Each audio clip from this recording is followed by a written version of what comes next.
Football legendary ఆటగాడు Lionel Messi Hyderabad కు రానున్నారు. దీంతో ది గోట్ ఇండియా టూర్ ప్రస్తుతం స్పోర్ట్స్ ఫ్యాన్స్ లో పూనకాలు తెప్పిస్తోంది. ఈ నెల 13న లియోనల్ మెస్సీ హైదరాబాద్ లో అడుగు పెట్టనున్నారు. ఈ నెల 12న రాత్రికి మెస్సీ కోల్కతాకు చేరుకుంటారు.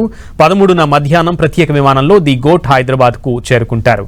అతడితో పాటు 200 మందితో కూడిన జంబో సిబ్బంది బృందం హైదరాబాద్ కు వస్తుంది. వారందరికీ రాష్ట్ర ప్రభుత్వం భద్రత కల్పించనుంది.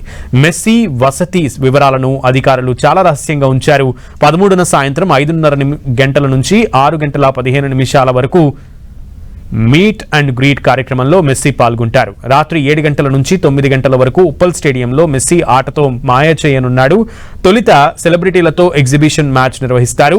ఒక జట్టుకు రేవంత్ రెడ్డి, మరో జట్టుకు మెస్సీ సారథ్యం వహిస్తారు. ఆ తర్వాత యువ ప్రతిభావంతులతో మెస్సీ మాస్టర్ క్లాస్ కార్యక్రమం ఉంటుంది. పెనాల్టీ షూట్అవుట్ నిర్వహిస్తారు. చివర్లో మ్యూజికల్ కాన్సర్ట్ జరుగుతుంది. 13న రాత్రి మెస్సీ నగరంలోనే బస చేసి మర్నాడు ఉదయం ప్రత్యేక విమానంలో ముంబైకి బయలుదేరతారు.